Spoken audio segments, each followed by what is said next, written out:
Part one, we're going to be talking about these briefs, about ID, WPP, WWF, Airbnb, BBC, Nationwide, and WeTransfer. And I'm going to ask the panel to introduce themselves. Once again, to say thanks to them, actually, and to Google also for providing the space, which they often generously do. So, Zoe Lazarus from Lone Partners. Hello, talk about yourself. Can you hear me? Just very briefly, I'm the Global Insights Partner. My job is to keep the agency and the network agencies around the world in touch with the latest ideas and new trends. Thank you. Resh Sidhu from AKQA. Hi. I've been at AKQA 3 years. I'm creative director. We've got clients Nike, Xbox, and many automotives, and my role there is to push innovation and ideas. James Hurst from Design Studio, as you can see. Hi, Design Studio are the company that actually did the Airbnb rebrand. So I've got a bit of a head start on the brief. Quite an interesting place to be in this conversation. But we are a branding agency. We work with really ambitious clients who want to do interesting things. And my job is to make sure that everything that we do ticks off all of the stuff that might happen in the future. Usually that has some sort of digital component to it. And Julie Williams. Hi, I'm Julia and I work at Johnson Banks. Johnson Banks is a graphic design agency that specialises in branding. I'm a senior designer there and team leader. Brands we work with include UNICEF, Save the Children, V&A, Science Museum. We'd like to think that hopefully our branding is branding for good. Brilliant. Thank you very much. All experts in their field and in many others actually as well. So once again, the hashtag is there. I'm going to flick through now to the first question, which I think we have on, what's it called? Sligo? No. Yes. So, for the Facebook brief, I don't know who gets the first question here. This one? Okay. How should the work be presented to, I guess that means, wow, the jury. Unless it's an acronym that I'm unfamiliar with. James, go on. Why don't you? Great stuff. Start with an easy one. Start with a really easy one. I think that the four of us have been reading through these briefs, and they're all really, really challenging, exciting briefs. And so actually we all are envious of you having the opportunity to really dig into something like this. But they're also quite challenging. So I would probably put myself in the minds of the people that are going to have to read your responses or watch your responses or engage with your responses. And remember that we're just normal people and we're going to react to a really intelligent, thoughtful, considerate response. And probably people have asked a few really serious questions about each of these briefs, probably asking why. Why does this brand need to do that? Why do consumers care about it? And why should I get up in the morning and bother doing any work for it? And really digging into those questions will open up a lot of insight about how you could approach it in probably a slightly different way. So think about the real people at the end of the day and make sure that you really have asked the questions underneath what the brief says the question is. Thank you.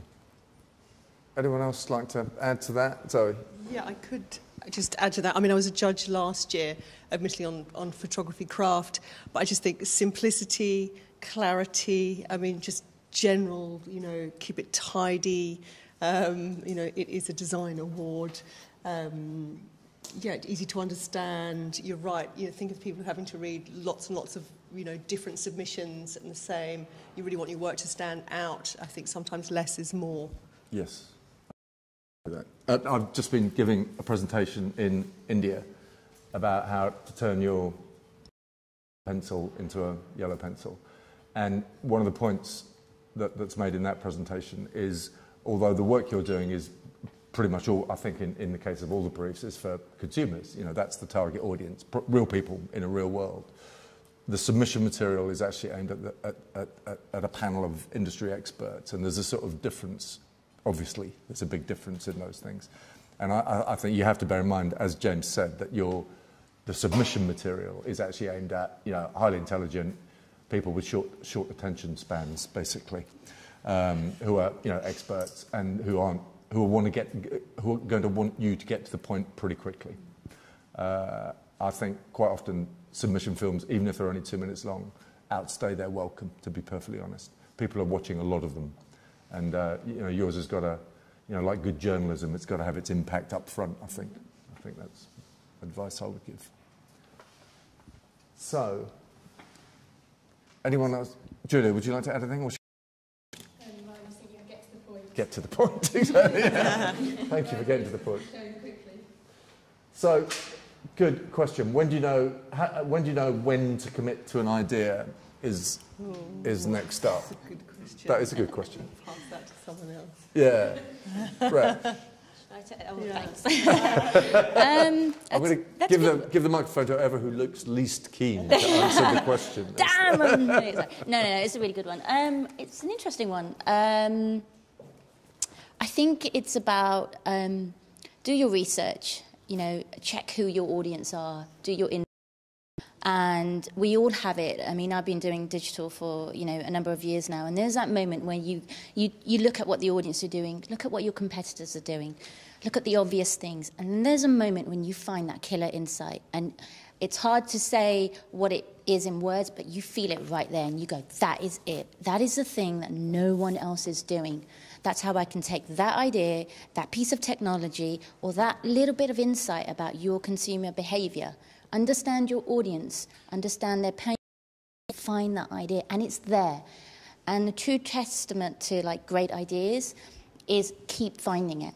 Don't settle for it will do, because if you settle for it will do, you won't wow the judges. Go out of your comfort zone and find something that hasn't been done before in a way that hasn't been done before. You guys are lucky you've got access to technology that some of us on this panel didn't even have when we were starting out. There's going to be some new platform that's going to come out tomorrow. You've got mobile, you've got tablet. Use all of it, but use it well. Don't just use it because it's the in thing. I've got just one short thing. So one really quick thing to add, which is I'd also walk away from an idea. So once you think you've cracked it and you've solved it, just sleep on it. Do something else. Go to the pub, sit in the bath. And then that's when the killer idea might pop into your head, or that little thing that you could do which will really tweak how you think about it. I think too often people work right up until the deadline and then hand something in, and then you think, oh yeah, that's what I should have done. So just give yourself a bit of breathing room before the deadline to think about something else, and then review what you've been doing. I think also you need to test your ideas. So if you've got, I don't know, 3 ideas, you're not sure which one to run with, test it on friends, test it on family, and then you'll quickly see which one is the most engaging idea to run with. Yep. Zoe? We've only got one microphone. I was just going to add one other thing, which was just following up on the point previously, is the you look at what your competitors are doing in the market, especially when it comes to submitting things to be judged by an panel of industry experts. We all know what everyone else is doing. You know, it's part of our job to know. So just, be aware of that. It's nothing worse than someone submitting an idea which is really good, but it's something that someone else did, last week. Yes, thank you. So, yes, I haven't got anything to add. So I'm going to go to the next question, which is, my God, these are really difficult. Is it all right for a response to fit in well with a brand's existing features whilst adding extra value, or are the judges looking for something completely new? While you're thinking about that, I used to work with a very brilliant creative director called Adrian Holmes, and he had this sort of presentation which was called Thinking Inside the Box. This is not an answer to this question, by the way. I'm just playing for time. And the basic sort of metaphor in this was that you can't play tennis without lines.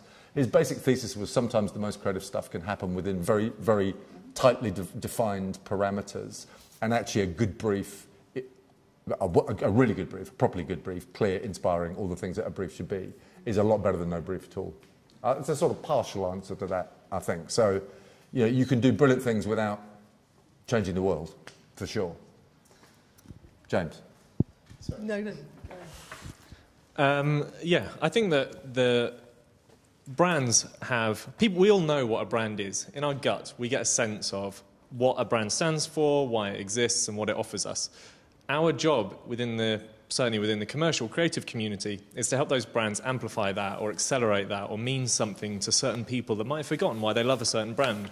So I think that with any of the responses to any of these briefs, the best responses, I suspect, will really have a deep understanding about what that brand should stand for and why that brand should do the stuff that it does. So some of that might be just really, really working into the stuff the brand already does, or it could be a feature of something the brand has already produced that you make into something really, really magical or whimsical or useful.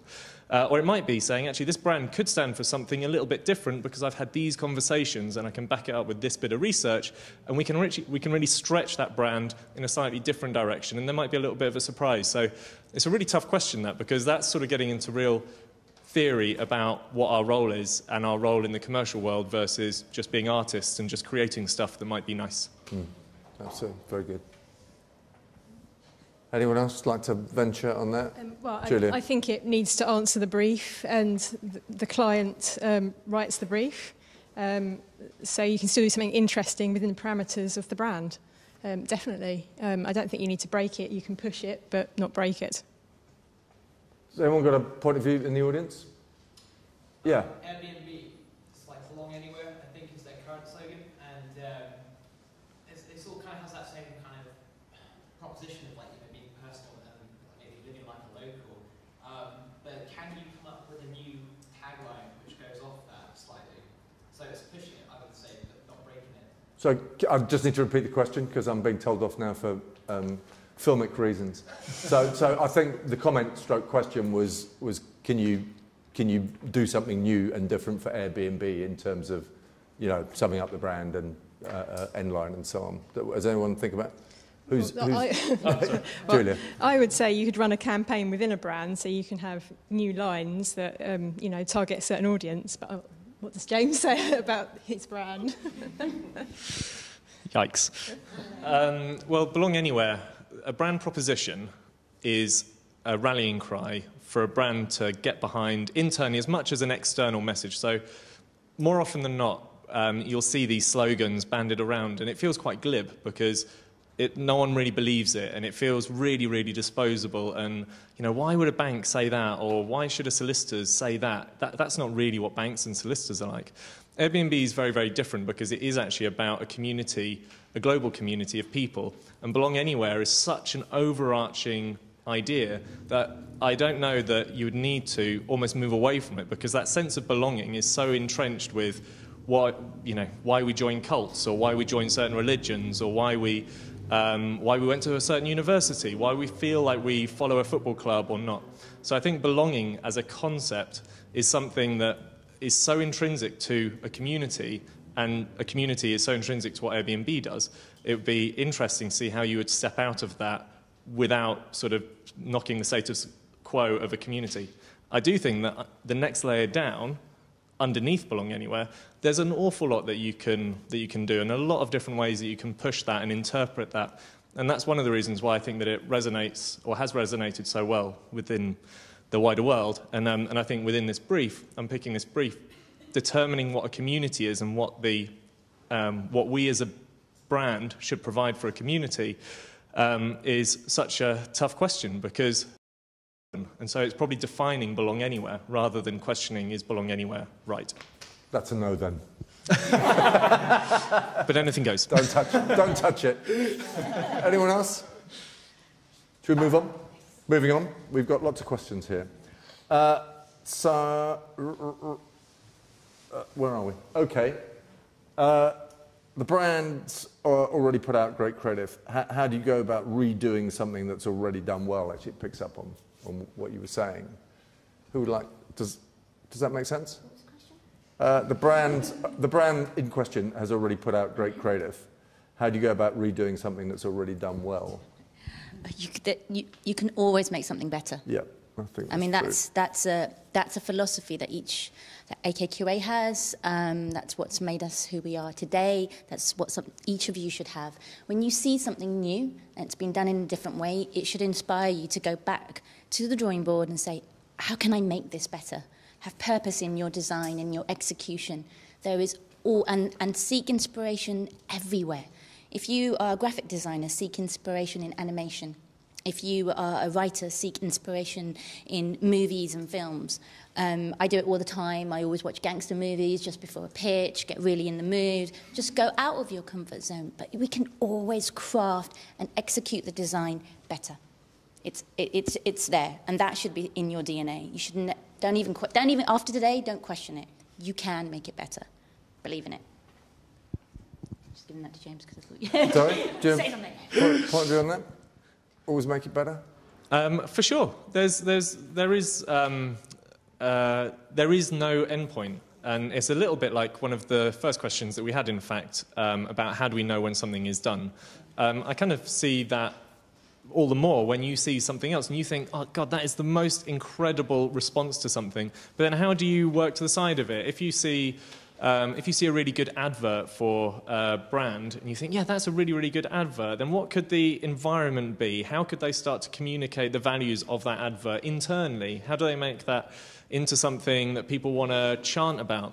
One of the most incredible adverts I've seen recently, and I can't remember who did it, was the Nike one for LeBron. Has everyone seen that? And everyone starts to chant. And I looked at that advert, and it's so beautifully executed, and it comes to this amazing pivot point where you really get what this advert is about.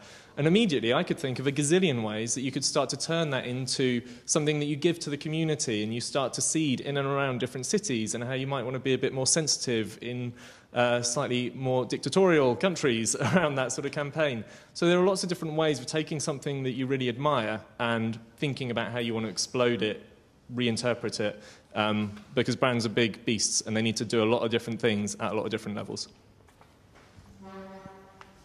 Sorry? Like, say something about that? It's not compulsory. I don't think I can add anything Okay. to that. I'm going to move on. I'm not sure this is working right. I'm looking at the team over there, but there is a really good question, which I've got. Oh, yes, this one here. I think that's really interesting. How much should you consider people outside your target audience so as not to alienate them?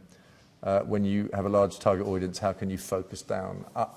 I think that question is about, overspill and the degree of provocative campaign, that's aimed at, 20 to 29-year-olds upset. Or Well, yeah, I mean, I think whatever. it's probably better to not focus on the potential for alienation and try and look on the positive potential for unification.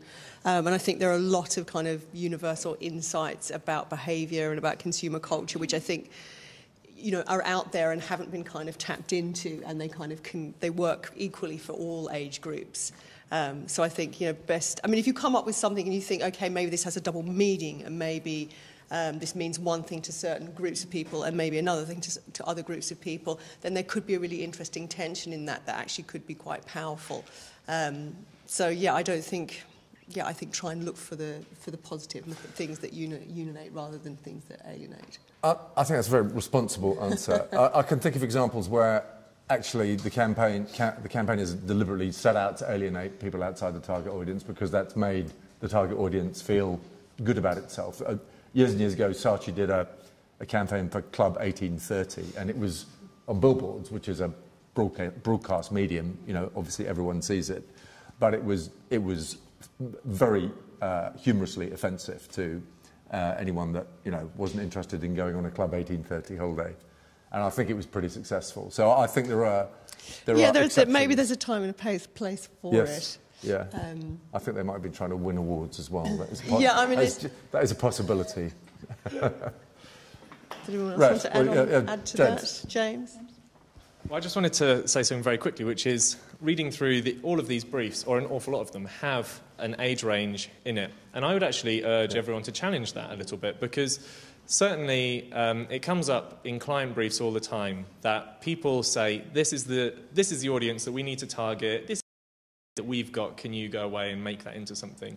And one of the first questions that we should ask is that really the audience that's right for that brand and for that response and for what that brand is really trying to do? So for each of the briefs, I would really unpick what is it that the brief is actually asking you to do. And if your creative response actually means shifting that target audience from 16-year-olds to 50-year-olds, then I would do that. I would encourage you to really push, and we certainly do that all the time, to clients about their assumptions about who they're trying to talk to and the best way to talk to them. Although, I don't think that would be right for all the briefs. For example, WWF, it's for 14 to 24-year-olds, and they want to target that demographic because they want to get climate change back on the agenda and get that generation to care, and not just care and be aware, actually act on it. So if we shifted the demographic to 50-year-olds, it wouldn't be targeting the demographic in the brief that they want to look at, you know, the people coming up that are going to save our world, or will hopefully save our world, and need to do something about it. So all the briefs, or majority of the briefs, do have an age range. So I think if you're going to challenge it, there needs to be a good reason why you're challenging it. I've got a really good reason. Go on. Am I allowed? Yeah. Yeah. All right. I wouldn't choose that one. That brief, but the nationwide brief, which I have read in more detail, goes into some detail about, I think it's 16 to 24-year-olds, and it's about getting people when they get their first bank account. But their strapline is on your side. I suspect that most of the people have got a vested interest in what the banks are doing at the moment and where their money is, especially people who've got a lot of savings, and when they see the activity of bankers being paraded through the press as the bad boys of the financial world, I think that you've probably got a much larger, much more valuable audience that you could convince to switch to Nationwide if you were to pull out some real meaning about what Nationwide could do, or a real service that Nationwide could offer. And so I suspect that there's probably a really rich innovation that could be invented for Nationwide to communicate to a really wide audience versus the audience that they've highlighted. Based on mutuality, maybe. Yeah. There's some fantastic questions up here, so I think we're going to move on. I hope this came from someone in the audience. I actually picked it out before we started. So I feel torn as an active feminist with an often conflicting interest in advertising and brands. Is there a place for someone like me? Did you? Yeah. Would you like to expand on that at all? Is it because you feel that selling people stuff shit they don't need is incompatible with your beliefs? Yeah, yeah. You don't have to say if you don't want to. Could we just shine that spotlight? Yeah, I wrote... It's not on. It is? Oh, okay. Yeah, I wrote that because I really want to get into this world. I think it's brilliant, and I think it's the most inspired that I ever feel when I'm doing sort of these kind of creative briefs, but I've always found that there isn't really anywhere I can go being good, you know. Do you mind if I respond to that? So I think it's a really big issue for thinking about coming into the business, and for millennials, you know, people who've come of age this century, all that. And I think increasingly people want to feel there's some purpose beyond profit in their professional lives. And the good news is that you guys are going to be running this, you know, one day quite soon, and, you know, your predecessors in their 20s and early 30s. And I think that is the way the industry will go. I think what we do, design and advertising, will increasingly turn itself to being a force for good in the world. And one of the real powerful pull here is that clients are doing it. Clients are actually ahead, certainly of the advertising business, maybe not so much the design business, in terms of thinking about doing well by doing good, which is Lord Leverhulme's original quote back in the 1890s. And most big companies are doing more than greenwash. They're not just ticking that CSR box. They're actually realising that people don't want to buy stuff that aren't doing the right thing. And the right thing means lots of things, but, you know, by climate change and sustainability and so on. So I think you should take comfort in that, and anyone else who has doubts about it. I think everyone in the business who's at all thoughtful has doubts about some of what we have to do. And most people actually have a much firmer moral compass than you might expect from watching Mad Men. Sorry, yeah. All the more reason to get into the industry. We need more people like... Exactly, grab the mic. So, yeah. No, I was just going to say, all the more reason to get into the industry, because we need more people who are questioning things like you have done. Yeah. Yeah, I mean, your question resonates quite deeply with me, and I would say don't let it put you off. In fact, like the panel are saying, like Tim's saying, Zoe's saying, there is always the opportunity to create something that has purpose. And if we don't have people like you questioning it, then we'll just get more of the shit. And it's part of our goal to make sure, part of my goal definitely, to call out the crap and say, this is noise, and where does it add value and where does it add purpose? And I've done that. I've done that in client meetings. I've done that in review sessions with the ECD, and people will respect you and value you more for that. And you will find your purpose, and you will, and it will become a passion. Good stuff. Yeah, James. I'd also say it's a really, really big community, the design community, the advertising community. And there are lots and lots of companies that work specifically with those goals on their sleeves. So there's an amazing company, they're based in LA, called 100 Years, and they will only take on a project if the client is willing to consider the impact of their work in 100 years, which is based off of an old Native American thing called seventh generation thinking, where they'll only do something as a community if they consider the impact in 7 generations' time. And I would imagine that over the next few years, that thinking will start to trickle down or trickle across the pond, and we'll start to see more of those companies propping up in London. In fact, it wouldn't surprise me if they already are. Good. There's a neat-ish segue to this excellent question. How do you know when it's worth taking a creative risk? I suspect I know what people might say to this. Who'd like to start? I always take the creative risk. If you, James Hilton, who is a very close friend and my mentor, said something to me. He said, if you don't have that fear, if you're not slightly scared, then just pack up and go home. You should always be slightly scared. So always take the creative risk. James? Yeah, I actually think that it can be a really petrifying place, and it's really petrifying if you have been working in the industry for a few years, because you remember what it was like when you were starting out in the industry and you knew how all of the new toys worked and how all the programs worked and how to make stuff happen. Now, we were talking about this earlier, interns are coming into the studio, and you guys are so talented. You're such hybrid thinkers. You're jumping between coding stuff to modeling stuff in 3D to producing really beautiful design work. So actually, the industry, it was quite clear what a graphic designer was when I joined and I started working as a graphic designer, and I sort of knew where the parameters were. And so the creative risks would be almost within a little bit of a box. I think now you guys have got the ultimate opportunity, because the creative risk could be, actually, should we just start a business and take over the world? Should we just start doing product design tomorrow because we've got our own 3D printer? And I think that right now, there's a lot of me that kind of wishes I could just be sort of taken down 10, 15 years, because I would love to start taking those risks. And yeah, it's an enviable position. I hope that you make the most of it.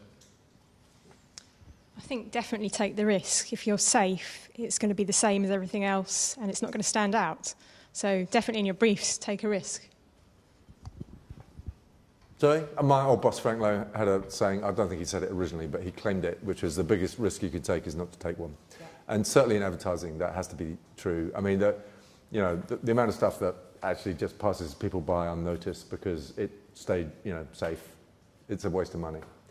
And very few, I'm talking very specifically about advertising here, very few ads or advertising campaigns actively damage a brand. It's quite difficult to do that. Brands are quite resilient. You have to try really hard, and obviously people don't. So not going for it doesn't make any sense economically or in any other way. Actually, I've got one.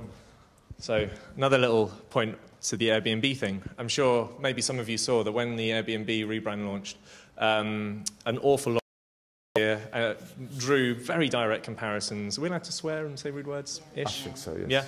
Yeah. Drew comparisons with willies and vaginas.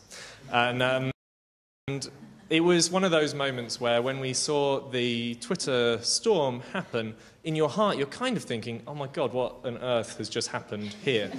But actually that sort of created, we didn't intentionally do that, but the output or the result of that was that this brand suddenly started to just be talked about, and people shared it, and unintentionally that creative risk made this symbol suddenly ubiquitous, probably for the wrong reasons, for a very, very, but suddenly that it did sort of accelerate it and propel it.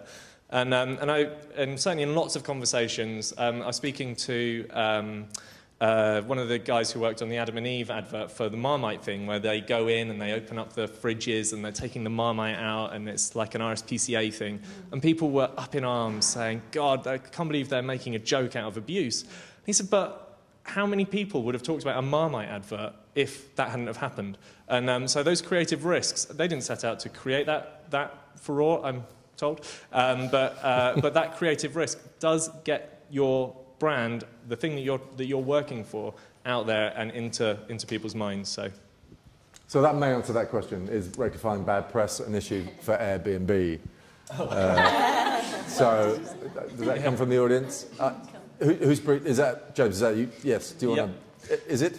Yeah. Well, Airbnb. I think that we were trending on Twitter for 2 days, and apart from the Olympics logo, it's the only brand that's had that level of recognition by the mass media. And this is something like we all know it because we all work within the creative industries, or we're studying to go into creative industries. So we really care about things. And we assume that everyone else does.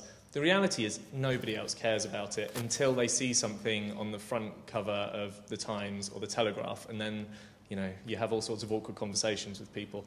And so the bad press it's always an absolute. You feel your heart beating very, very quickly, and you do feel very, very nervous, thinking you've been part of something that maybe wasn't amazing. But a second later, you realise that actually, what an amazing thing that people all over the world are talking about it. And actually, given the space of time, that certainly with Airbnb, the identity's been totally adopted by the community, and everywhere that you go, the people that are part of the Airbnb community are printing out the logo, and they're doing things with the logo. They're getting it printed onto their shoes and making things.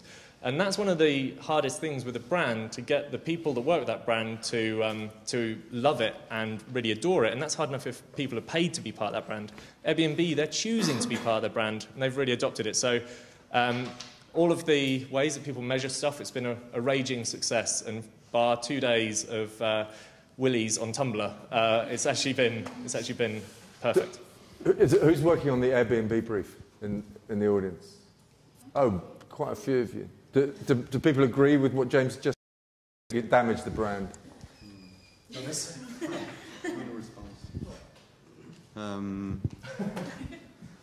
Yeah, I think we thought exactly the same, but I think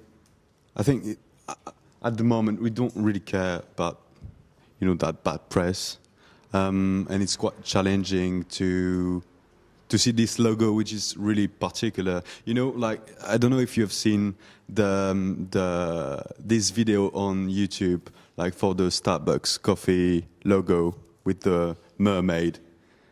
No, it's like a big joke of like how was this logo, where this logo comes from. Let's keep it Airbnb. Yeah. Okay, keep it on Airbnb. And we thought exactly the same for Airbnb. It's like we see the Airbnb logo like maybe in one way, but like at the same time we can elaborate in different ways. So it's interesting shape and form. Okay, good. That's inconclusive. I'd say. But thank you anyway, guys. So see the video. Yeah, Go and see it. Starbucks video. So here's an interesting one. Should I listen to other people's opinions? I assume that means when it comes to judging the work that you're reviewing. You can listen to people's opinions and you can reject them or take them on board. Everyone's opinion's valid, but you need to do your research and talk about your project and get feedback from from various people. But you don't need to take on board those views. You can be confident with your own opinion, but it is useful to hear other people's. Rush, what do you think? I think always look for criticism. When I do any ideation or we're doing any projects, even now, I will go to whomever I want to seek opinion from, and that could be a techie. It could be a project manager that's working on the project. It could be I will ask the question, not what they think of the idea, but how they would make it better. And yeah, seek opinion, take on what you think is right for your idea, and see how you can improve it. And I think that's really important, that you have that inside of you to take criticism and understand how an idea can be improved, because there's always room for improvement. Sorry. Yeah, I think that's a really good point. I mean, to ask people how you could improve this idea is a really kind of non-confrontational way of getting feedback. I think if you say, what do you think of it, people's instinctive response quite often is to sort of criticise it, because that's what they think that you are asking them to do. And also to take on board that everyone has their own agenda to a certain extent, and just to be aware of that when asking for feedback. I have to say that if you guys and girls are going to go into ad studios, you will get people's opinions whether you ask them. Everyone's got an opinion. Everyone's got an opinion. But you have to understand. Yeah, everyone has their own agenda, and to be aware of that when listening to that opinion. Yes, I think. indeed. Okay, good question. So next, WeTransfer has quite an open brief, and it. Sorry, did you have? Can you? I want to ask, when is the best time to test out your idea and ask about, for example, like if we've got like 3 really brief ideas or direction, and when is the best stage to ask people their opinion? Should we like develop it a little bit more, or should we ask people straight away about the... That's good question. Let me just repeat it. So the question here is when's the best time to get input from other people? As soon as you feel comfortable sharing it. The moment you can articulate what your idea is in one sentence, talk to somebody about it. Don't worry about pictures, don't worry about, visualizing it. As soon as you know what the idea is, grab someone and say, this is what I'm thinking. And actually, as you're talking about it, there's times when I've been saying, I've got this great idea, and then I've kind of went, oh, no, it's not so great, actually. The moment you start talking about it is the moment. And then you can seek ideas early. The earlier you get ideas and input, the stronger and better your idea will be. Yeah, I would actually say I would find people that you think won't like your idea, because at some point you're going to have to present that idea to a client, or you'll be submitting it as a response to a brief, and you won't know the person that you're going to be doing that to more often than not. So finding, you do see these weird eddies in studios where people often go and show a piece of work to the person that they think is just going to say, yeah, it's a really good piece of work. A much more useful person to speak to will be the person that you think is going to tear it apart, or the person that is always a little bit snarky about your typography, or is always a little bit underhand about what your concept is. Because when you have to present that piece of work to that person, you'll actually end up forming your own argument, even subconsciously, in how you prepare it and how you present it and how you invite them into the conversation. When you do that, I would do it right from the get-go. I think as soon as you start thinking about the idea, I'd use everyone. Don't just speak, when I'm at the pub or I'm speaking to friends at home who work in different industries, it's as interesting and as useful to hear opinions outside of creative minds as it is to just sort of live inside of the creative bubble. Just to add to that, I mean, in the real world, of agencies and studios, you have to defend your ideas all the time, because as the panel have said, people do try to dilute them. From the moment you have them, people will be trying to dilute your idea. And the difference I think, between a really good agency and a mediocre agency is not necessarily what gets written or even what gets made. It's what gets made as the originator of the idea intended. Because it comes under attack from clients, from research, from account men like me. It's a debilitating process, and you as conceptors, idea generators, creative people, have to be really bloody good at defending, and that I'm afraid is if that's an uncomfortable truth, I'm afraid it is a truth about the business.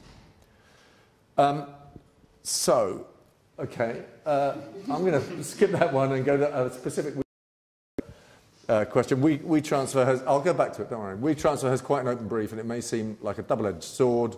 How would you advise a student to go about it outcome-wise? Who's it was mine. Well, I mean, it's kind of quite an open-ended question. I mean, I think the brief for WeTransfer, well, they're wanting you to demonstrate what the future of illustration is as a medium. Is one of the points of it. Yep. You know, because it's been set in collaboration with Oliver Chapman and Studio Morose as well. So I think, you know, you really need to look at what that could be. And I think, you know, they've given you some ideas into what to consider.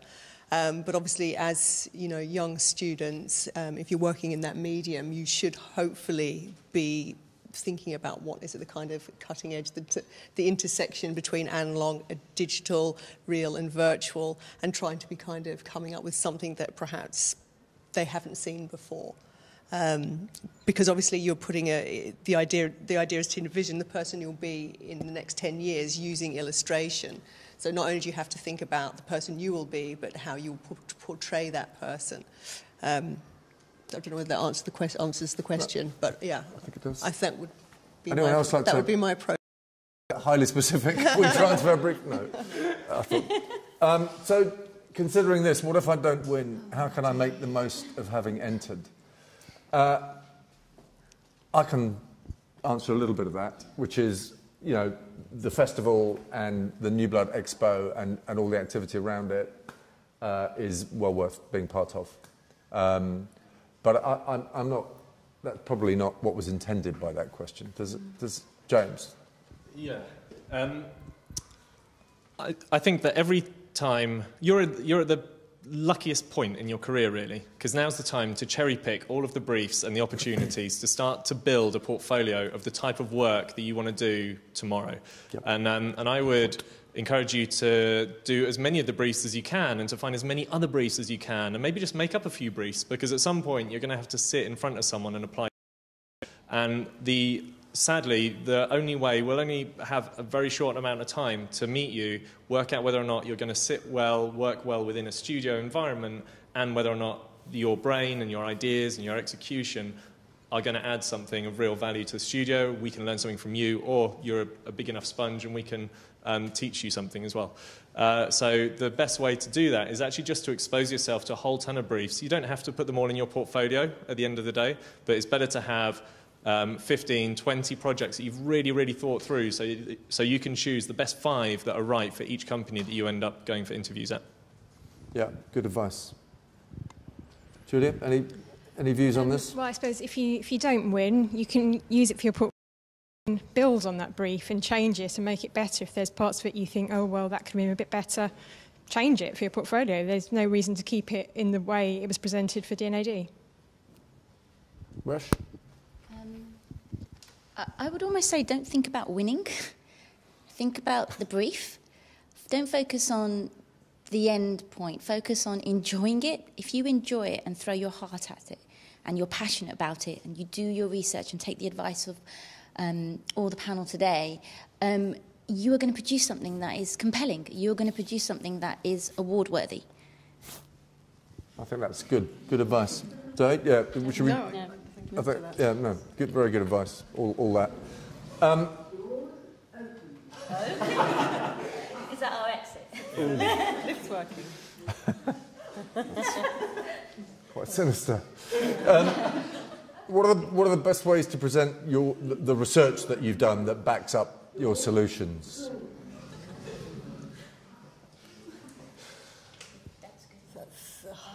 Sorry, what was it? What's the best way to present your research, basically, you know, as part of, as the sort of back-up to your solutions? I judged the NPower brief last year for the Student Awards, and it's an interesting question because there's tons of research that you will do that you want the judges to see. We have a very limited time and lots of entries to go through. You've got a couple of options. You could pop your final idea and your killer insight or your killer fact into the little video. Keep it short and succinct. It doesn't have to be 2 minutes. It can be shorter. Some entrants did put that onto a one-pager website, and on that one-pager website, or with that, is the video, but also how they got to the idea. I've seen submissions of sketchbooks, your ideas, your thinking, your research, everything. You can do it in that way. That's one option. No? I would just keep it really compelling. So the story that you tell about the work has got to be compelling. The story about your research has got to be compelling. People won't, anybody that's looking, maybe that's a good test, going back to your question about when should you show people work. Show them it before you send it in and just see whether or not they get why you're submitting this research to support this piece of work. If you're just showing that you've done loads and loads of research, then that might not be the best story. Maybe it's better to cut down that research. You have a bit of a narrative arc that builds up to why you've actually produced the solution that you've produced for whatever brief you're answering. Great. Zoe, anything to add? So for the BBC brief, how would you go about engaging an age group with so many other demands on their attention, which is kind of a huge part of the brief? That's funny. That's like, you guys want the answer to the brief. That's your challenge. They're not stupid. Yeah, they're a clever bunch. That's a challenge. That is part of the challenge. The BBC one is interesting. Some of us were talking about this earlier on. You've got young digital natives. You've also got the BBC content. The question is the content right? Is it delivered in the right way? Think about mobile, think about tablet, think about how your audience consume that content, and then think about where they are going. And that will enable you to brainstorm and consider the ideas around how the BBC can repackage their content in a much more engaging way. Great. Yeah. We're sort of about to run out of time. I think we've got a couple of... Take another question from here and then maybe... I was going to go straight to the audience, actually, if that's all right. Has anyone got a burning question that they want to ask, or something that they want to point out that we failed to answer? Or gentleman with the beard at the back there? Thanks.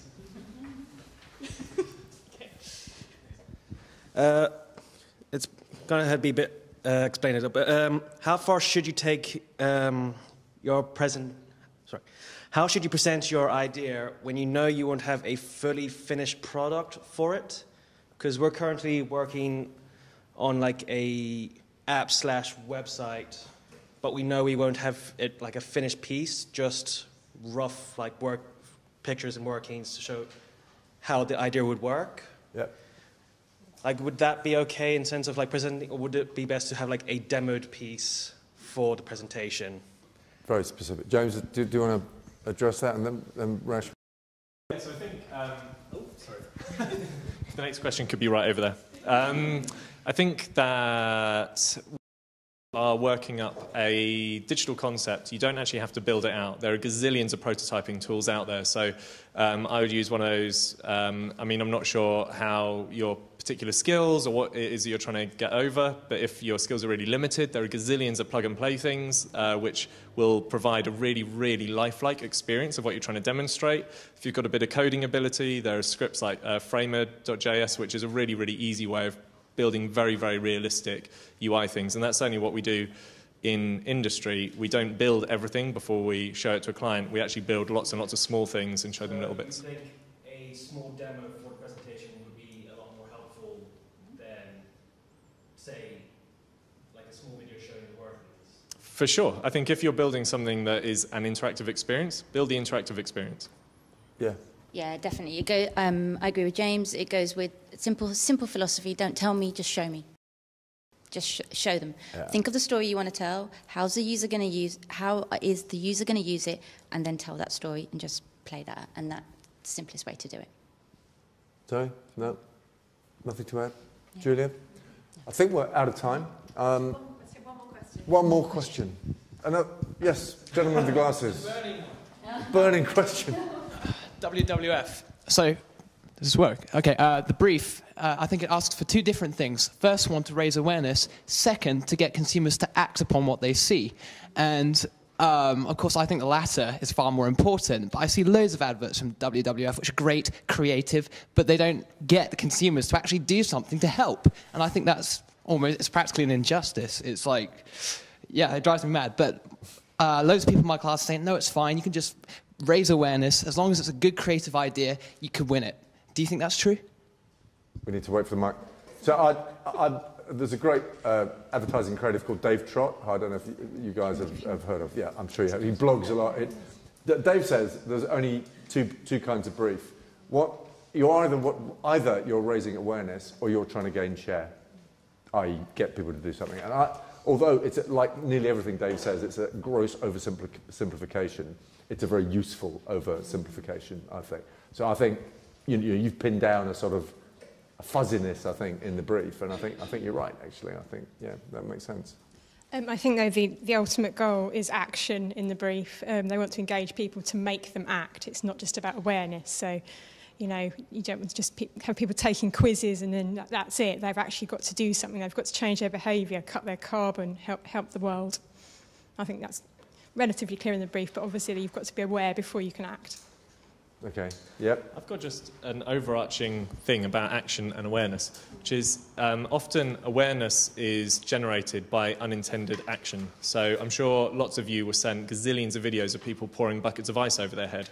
So we now know far too much about a that probably before that ice bucket challenge any of us had ever considered before. And that's where they got people to act, that unintentionally raised awareness. So it's great that you've pinpointed that fuzziness, but I don't think that you necessarily have to sit on one side of the fence. There are lots of responses. One of them could be, I think it's more important, based on my research, to raise awareness or to act. Or actually, I've got some third way where by doing one, I'm going to do the other. Yeah, yeah.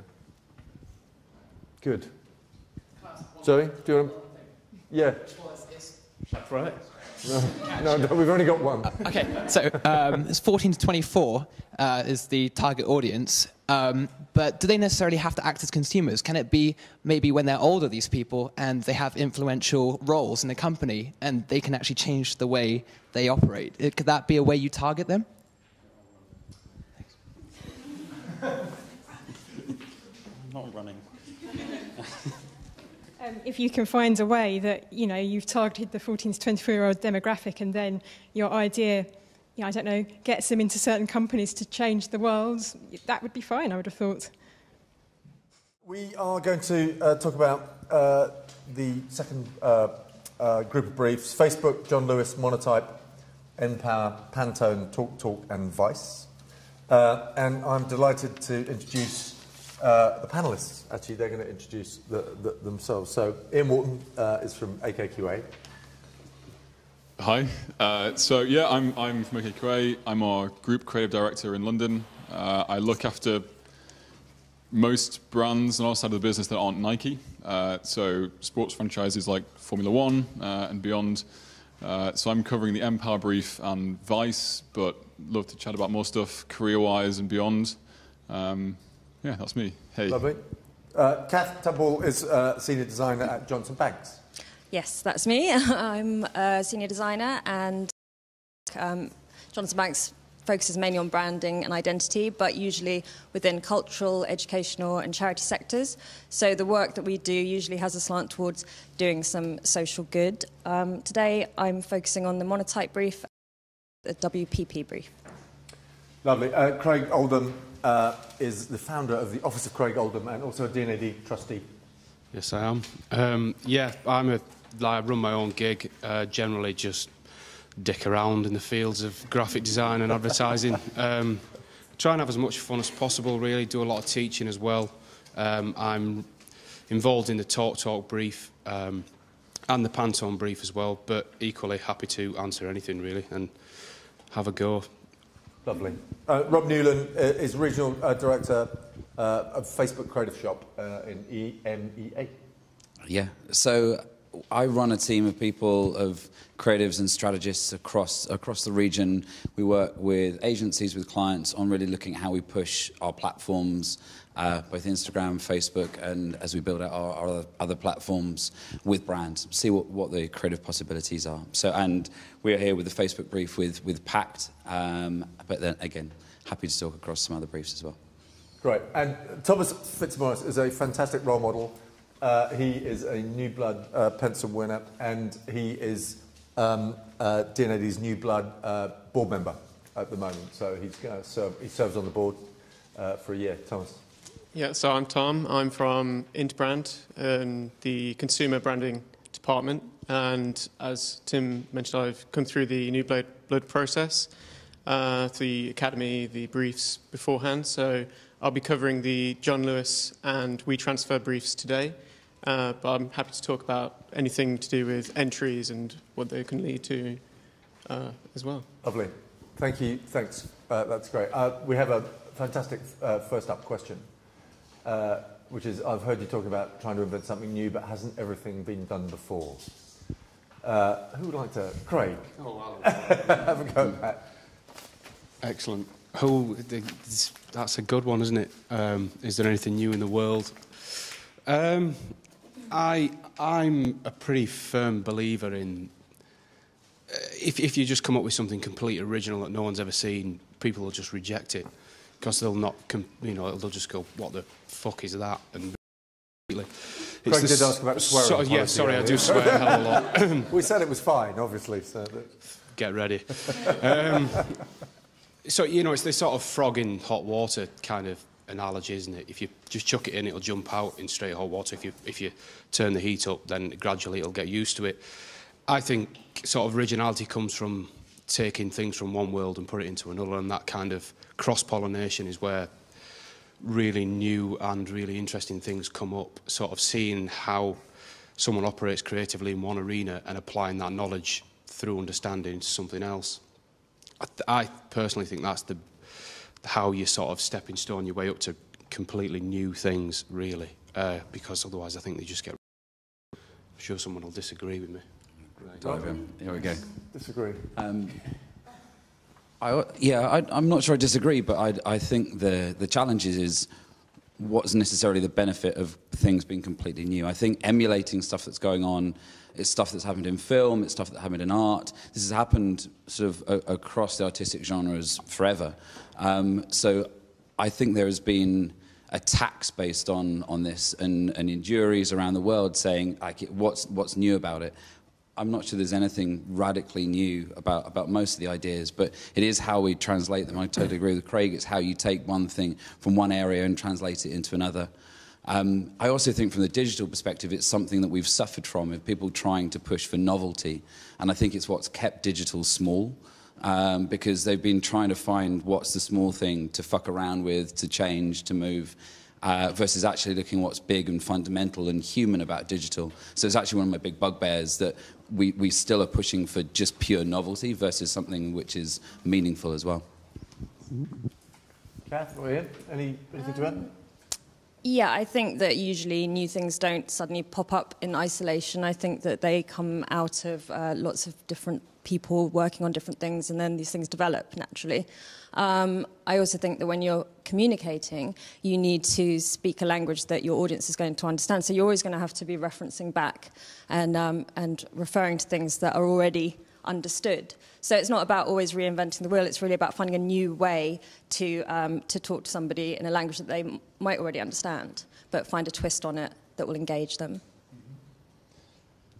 Yeah, just real quick for me. So, I think yes, it is possible to find something new. Absolutely. I think you're more likely to do it with two things in mind. One, understanding culture at that moment, contextually, whatever that is for you. I think culture is never the same. I think having a pretty good underpinning of where you are right now is useful.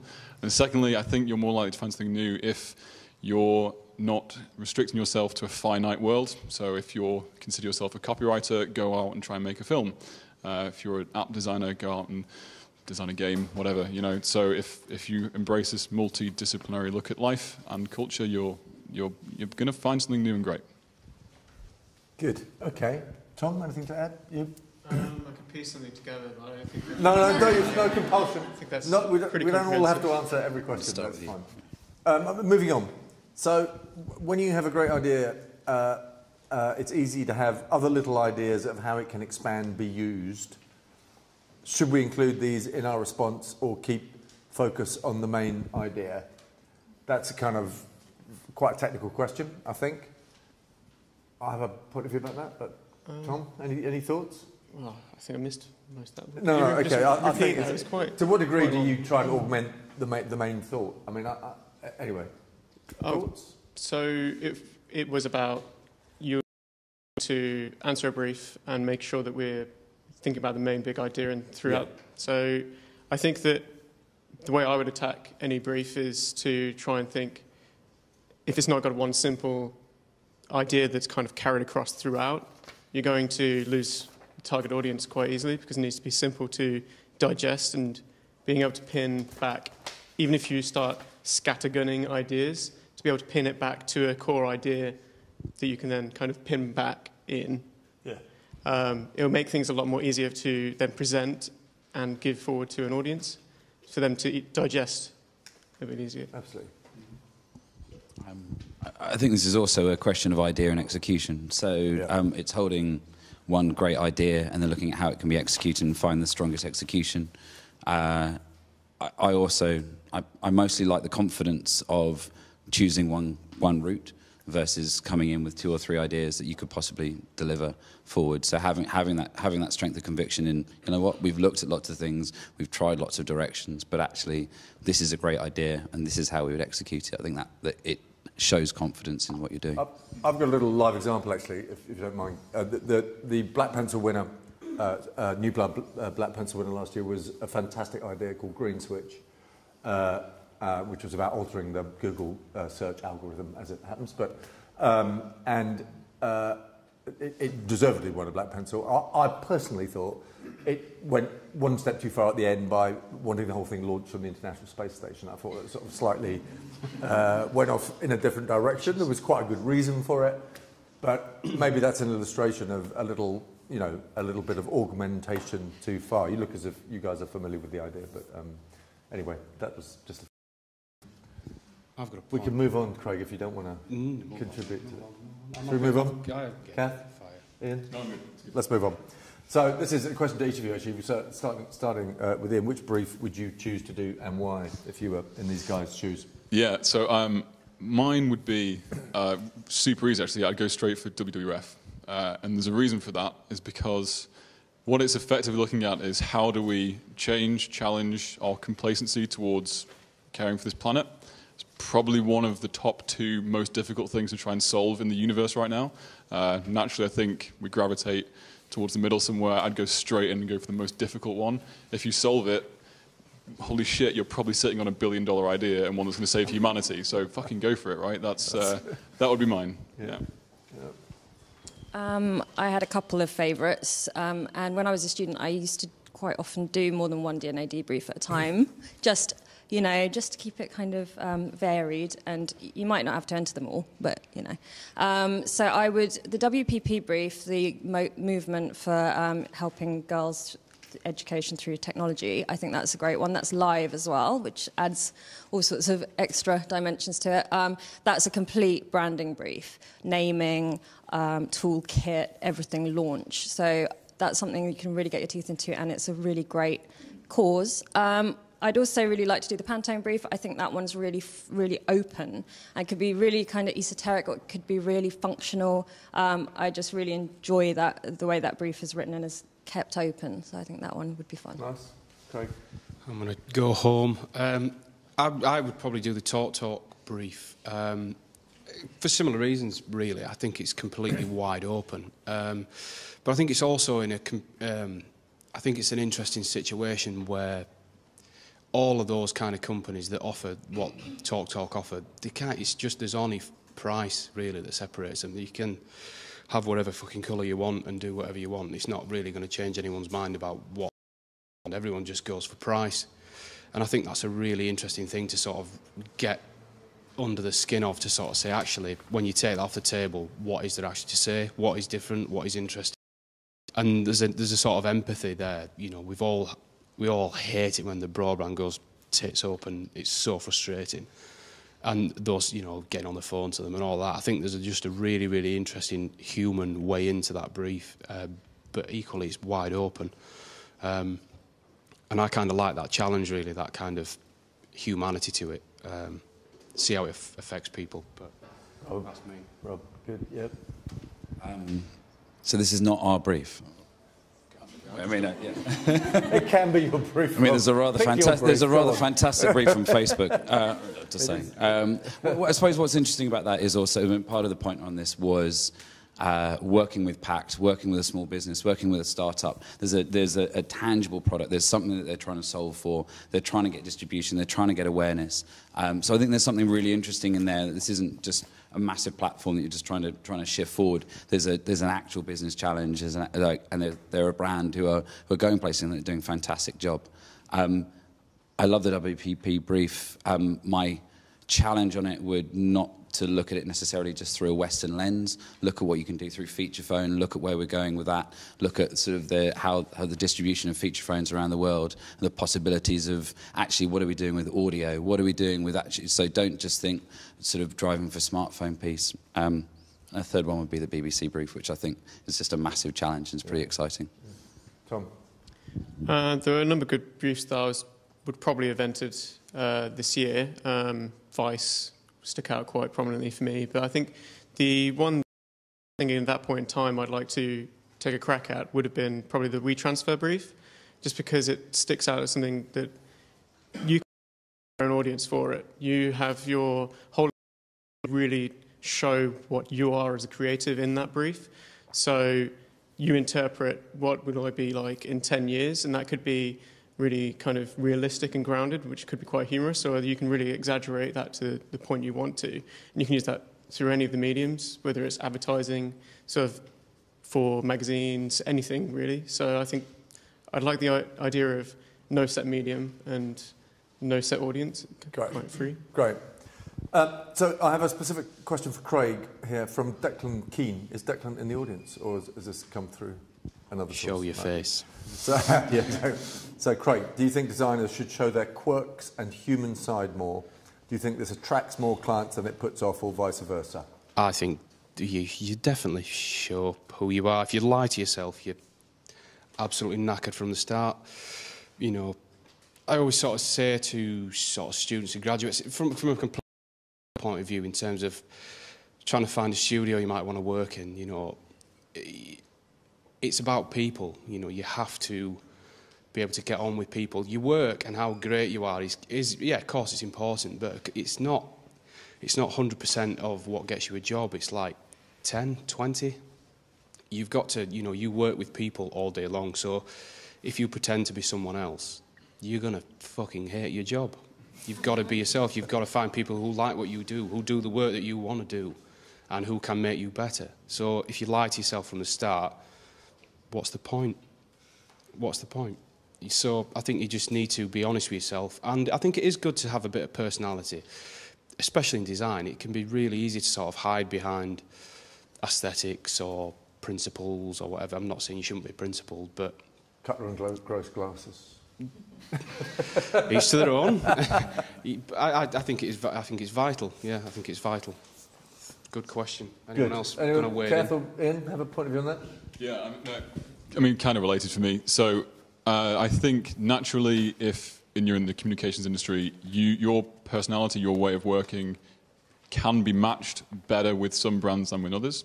That's just a fact. So I say this all the time.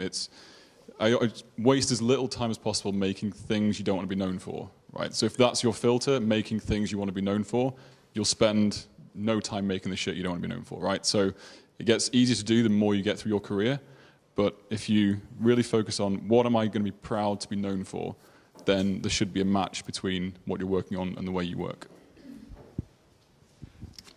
I totally agree. And when you're starting out with your career, I think that you do your research on where you want to go, the kind of work you want to do, and you really focus on what are the kind of projects you want to do, what the clients that you want to work for, and find those people that are doing that work and go and talk to them. Even if they can't hire you, they can help you and they can give you advice. So just seek out the people that you respect and go and talk to them, and you'll find that actually the industry is quite small and that people can, you know, help you without giving you a job. There are other ways that people can help. So just meet as many like-minded folk as you can. I think that's a good way to start.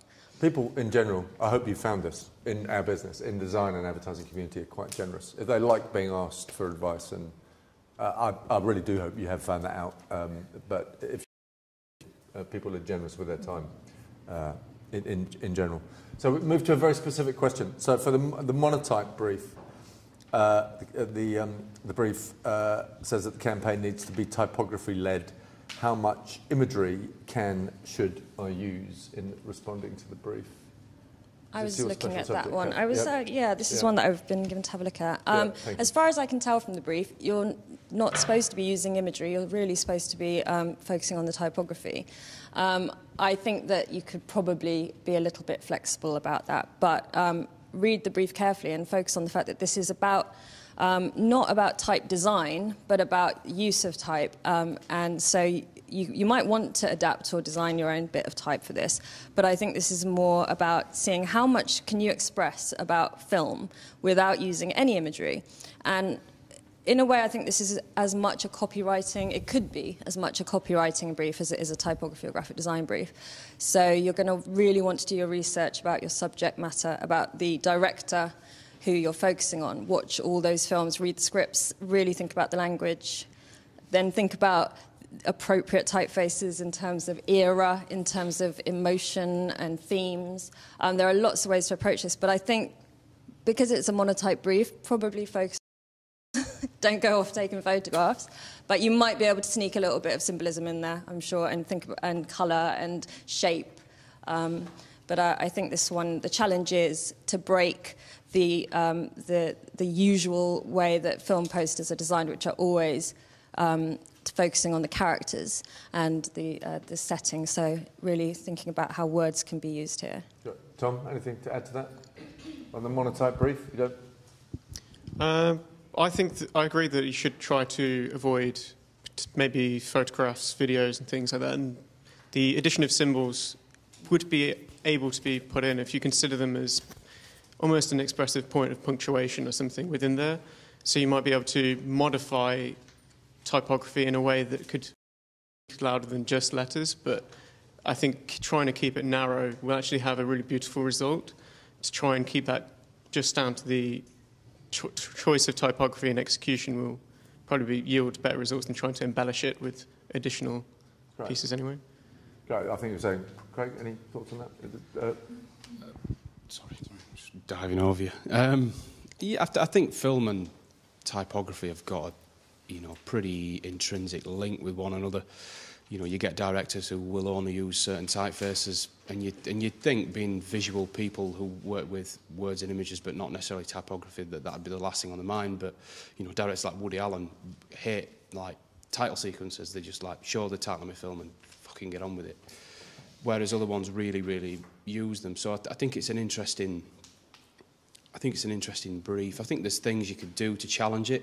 If it is, if it is typographic, what can you do with that to turn it on its head? There might, I'm not saying waste your time on it or whatever. There might just be an absolutely genius idea that doesn't use any type. You never know. You've got to, as my granddad says, you've got to whack the bush and see what runs out, haven't you? That's just what you have to do. Love that. Yeah, that's good. This is, what's the answer to life? What's the meaning of life? What's the secret to good copywriting? Is the next question. Yes, Ian. Okay, million things. I'll give you my top, most important one. Really simple, and it's rhythm. Good copywriting is about rhythm. It's about as much about as the beat in a good song as the timing and pacing of a good film.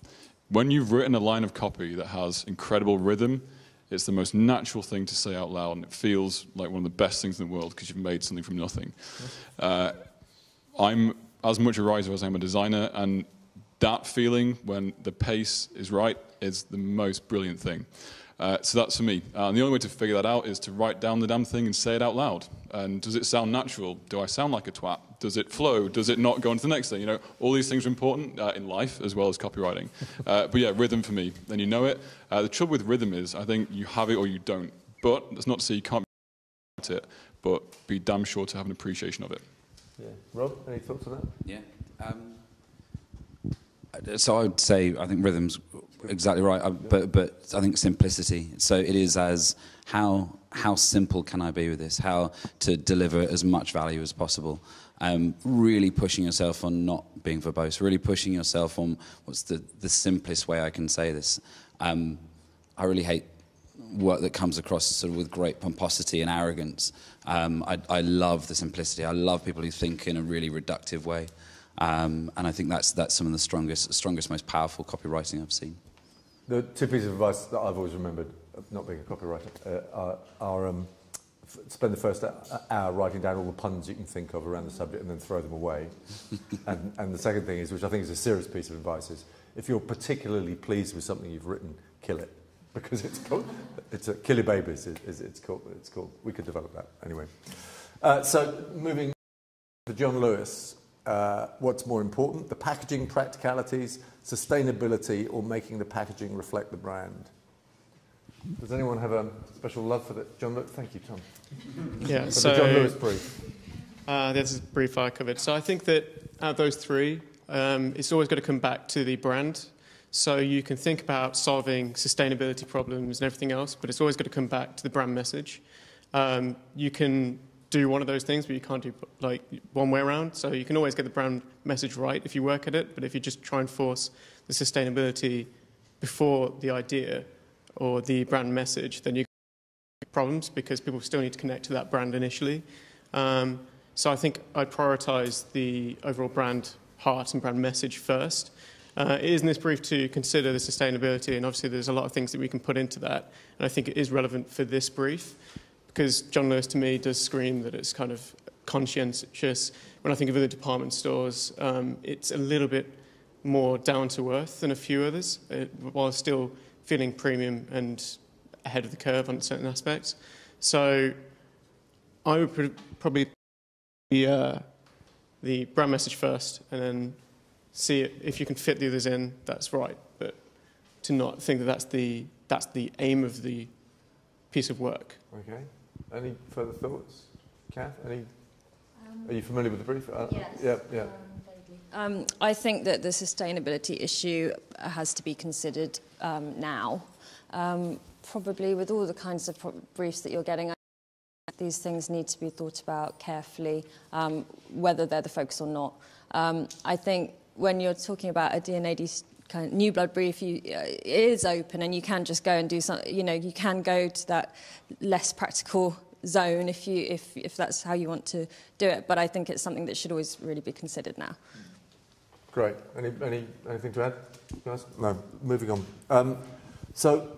Would you advise creating a large, expansive campaign with everything presented concisely, or a project with a couple of touch points presented in more detail? Anyone feel like rising to that challenge? I'll have a stab. Thank you.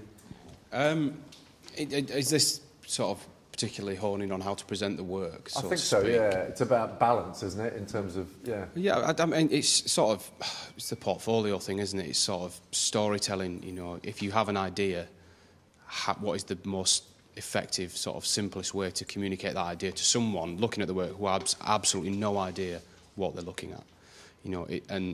It's a real skill, really. You've got to be really objective with your own work, which is probably the most difficult thing you can ever do, because you sort of have to step out your own shoes and look at this as if you don't know anything about it, even though you've slaved on it for months and months and months and months and whatever else, and then presenting that in a really concise way, just like you would your portfolio. Am I not really answering the question? It's gone, hasn't it? No, it has gone. Waffling I on. can't remember what it was. Yeah. Next. It was about presenting a big idea or well, if you haven't got a big idea, that's a problem in itself to start with. So if you have, what is the idea and what is the best way to do it? And then you know, it's almost like if you have the idea, how you present it should present itself, really. The form of it will present itself. If you get the idea right in the first place, you'll know what to do. You'll know how it should look, how you should present it, and what you want to tell. That's always a good test, really. Good point. Let's move on to something specific again. So talks about being like the bad boy of the telecoms brands. How can you get this across without being too out there? I'm going to keep the mic there, Jess. It's a balancing act, isn't it? How can you not be just a, you know... Well, that's it. I mean, you've got to have a reason for doing it. You can't just go... You can't just say what you want because you can say it. That's absolutely pointless. You have to have a reason for saying it, and it has to be grounded in something that the brand believes in, or that they want to achieve, or that you want to sort of position them as. So it has, in any work you do, it has to be rooted in again, a solid foundation. Otherwise, your idea can't stand on anything. It just falls flat, and it's just hairdressing.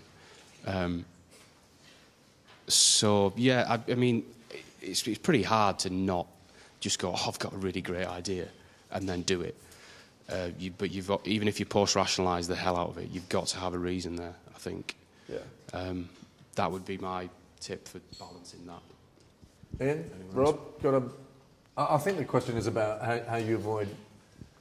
I mean, how you provoke without being needlessly provocative, isn't it? Something like that. I mean, this is just my opinion of the industry, but I think less and less brands are being brave. I mean, with that personality, I mean, I think of maybe one or two right now that exist. Booking.com, arguably kind of brave. What Wyden and Kennedy have done with their TV ads, you know, book yourself, you know, and all that kind of vernacular they use is fucking hilarious. But bravery is what makes me remember an idea. It's what makes me talk about it, what makes me want to give a fuck about their product and buy it. There's an art form in delivering creative to a client that is brave, and it requires trust, and it's a much bigger kind of long-term relationship need than just meeting straight away. But for this, I mean, I would say you've got an opportunity to be brave. I'm not going to, judge you for being safe, but I'll remember the creative that comes in that made me think, fuck, I've never seen that before. At least you've got an opinion. That's just my thought anyway. Just an anecdote. 2 years ago, there was a brief about. It's very confidential, this, but and the 50 or so attendees divided up into 6 or 7 teams, and I think many of us thought vodka. People who've just come out of arts universities, absolutely determined to make a mark on the world, and actually all the work was disappointingly mature. I felt.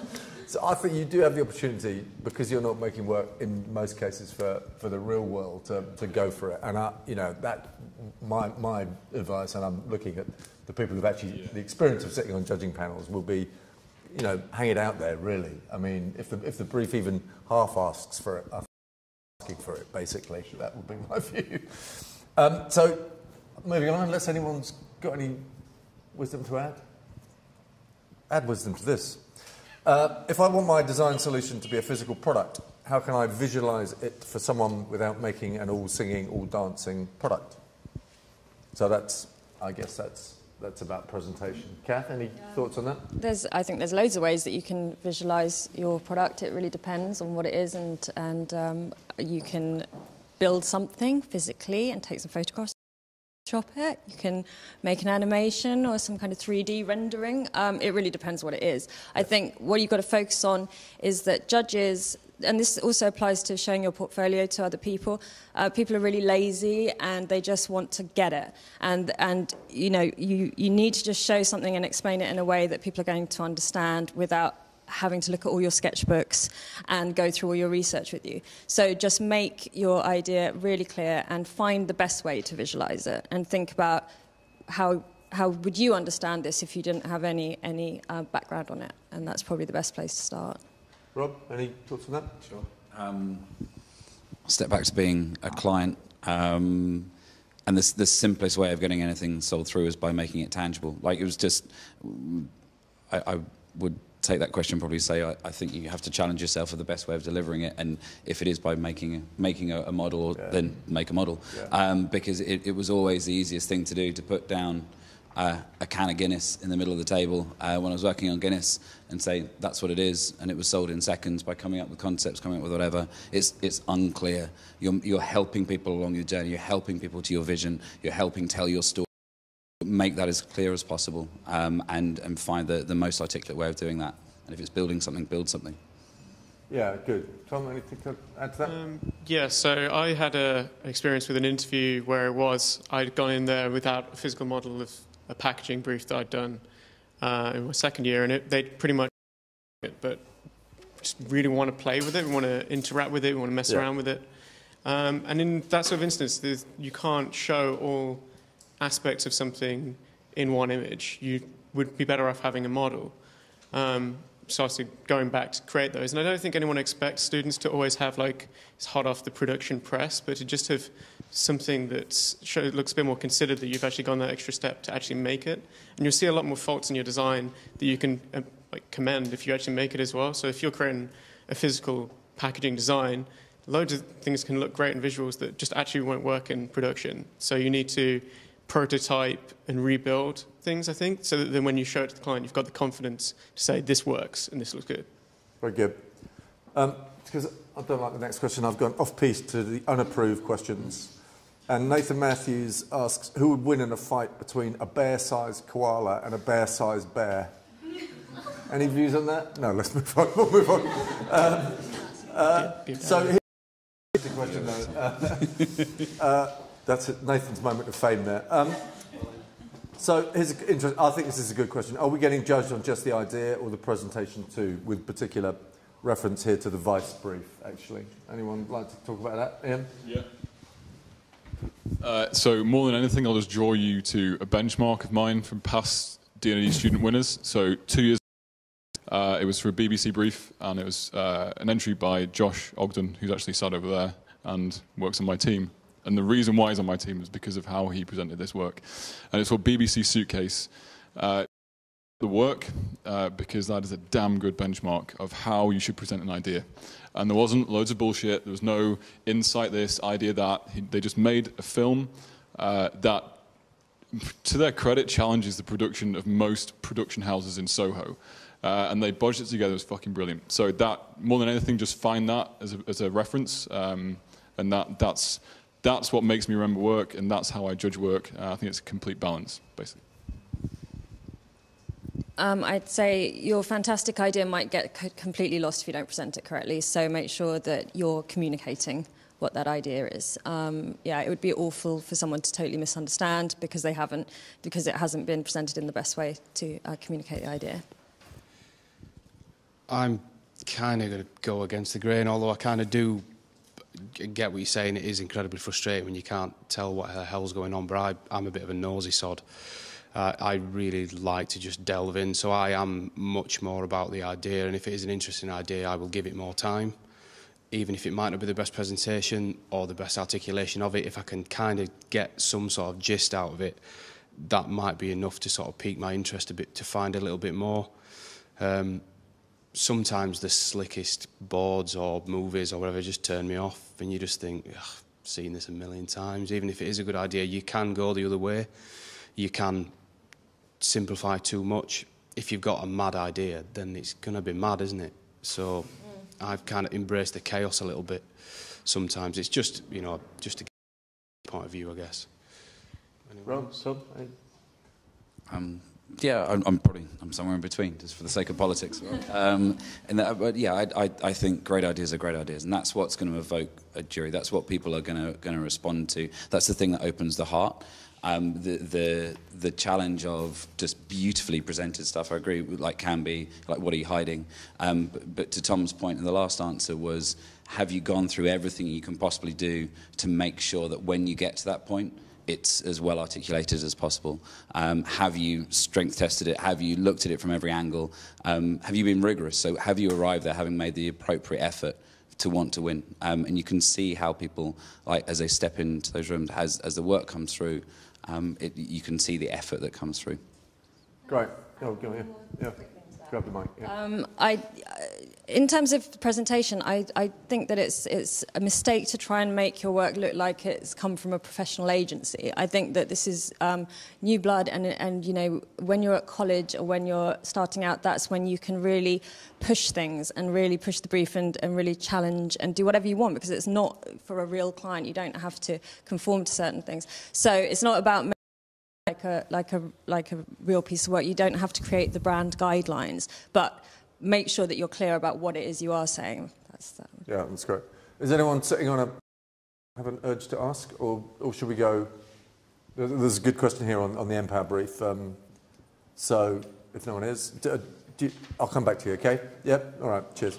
Do you think it's better to target people who already want to find out about energy, or should I try to get people to care in the first place? Yeah, thanks. So Empire Brief, actually the Empire Brief is really good. And it's good because every energy company under the sun is trying to solve this problem to get people to give a shit about how they consume electricity and energy. So to your question, I think more importantly, I think look at the broad spectrum of people rather than people who already care, is my opinion. And there's a couple of ways to do that. I think more than anything, it's focusing on behavioral traits of why we do things the way we do. So a million things come to mind. So for example, the idea of social proof. So for example, we make decisions based on what those around us are doing. So with energy, if we see what people on my street are doing or my neighborhood, maybe I'm more inclined to make how I consume electricity.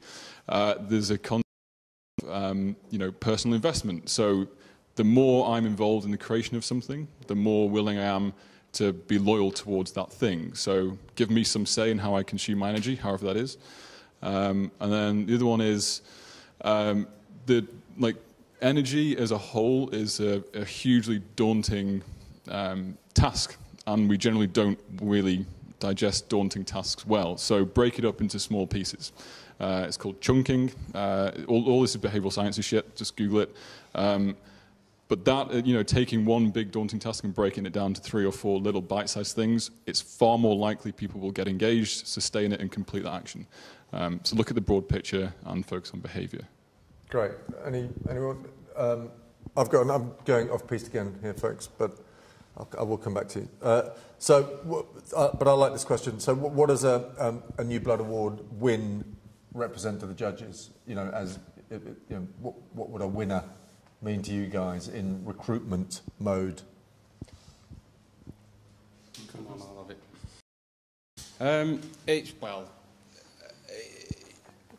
I think someone sort of said it before, we're kind of lazy. Everyone's lazy, aren't they? I guess in the jobs, people want to clock in and go home, watch whatever they want to watch. But when it comes to that, you have to sort of, again, there's a bit of empathy. When you email an agency or whatever, and you might not get an email back, it's easy to sort of go, yeah, bastards. We've all had it. We've all had that experience. But, it's just, you imagine it on the other foot and someone emailing you, wanting something from you, and you're busy and you're doing everything you're doing in your life and whatever else. It's just a fact of life. People are just people, whether they've got a job or whether they haven't.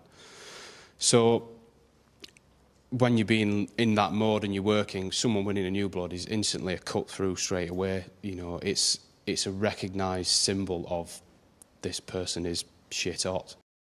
I respect that award, and I'll give it helps as a censor from a practical point of view, but equally it's something to be really proud of. It's not easy to win these things. It's not easy to win a D&AD pencil. It's not easy to win a D&AD New Blood pencil. And you should be really proud of that if you get there. So it means a lot, and it will stay with you for a long, long, long time. I never won one. Wish I had, but who wouldn't want to win one? Tom, you've won one. What do you think?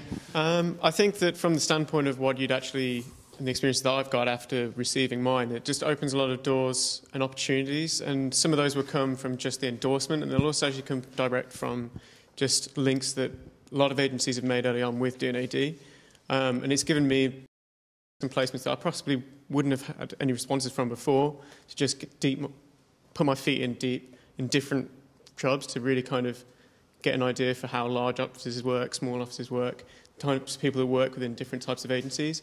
So I think and to the point of just saying it's a fast route, it does just help people kind of recognise that you're able to do a job quite quickly. Sorry.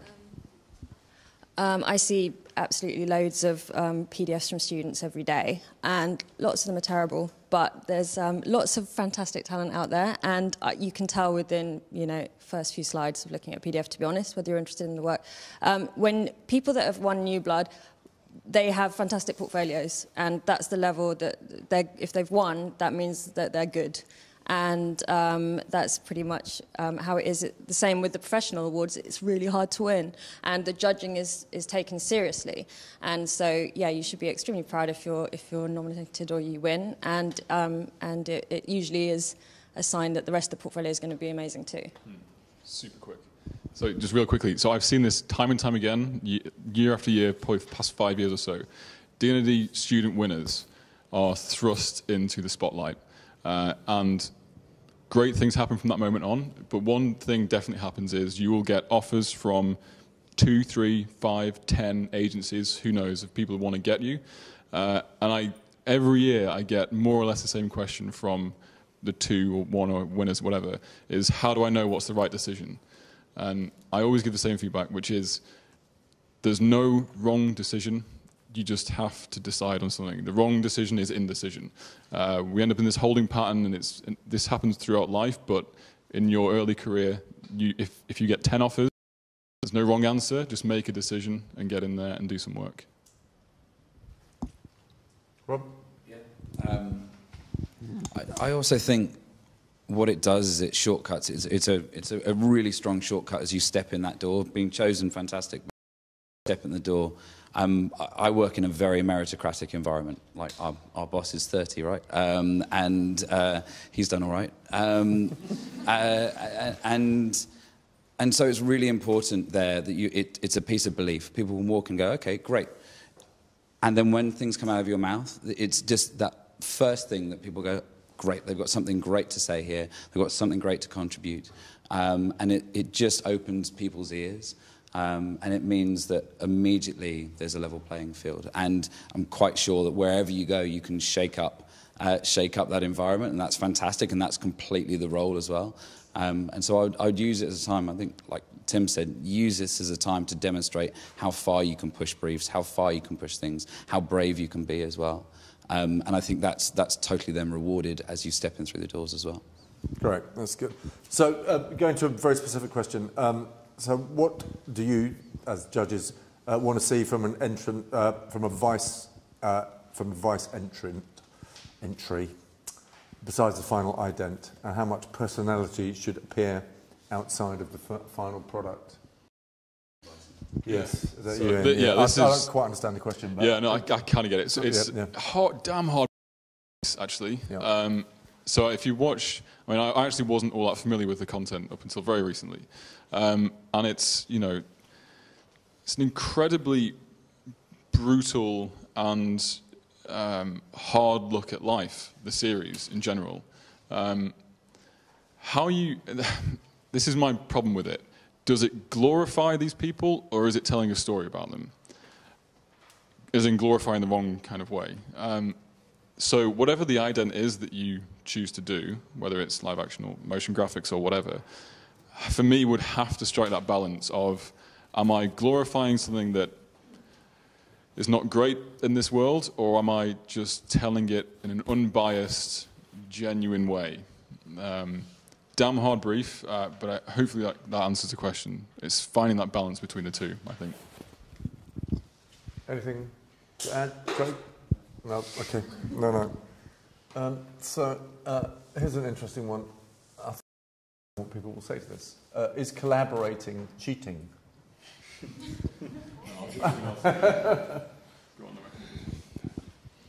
No. No. Is collaborating cheating? I don't think so. No, I think the entire process should be collaborative. You know, you've got to shake yourself out of that exam paper mentality of these are my answers and my answers alone, because someone else might be able to unlock that thing that's been absolutely kicking your ass for the last 6 weeks. And you have to do that. You have to collaborate. You are good at things, and it's a hard lesson to sort of learn that some people might be better at certain things than you are. You can't do everything, so you have to recognise that as much about yourself as other people, and play to your strengths, and equally, you know, use your weaknesses and collaborate with people, make things better.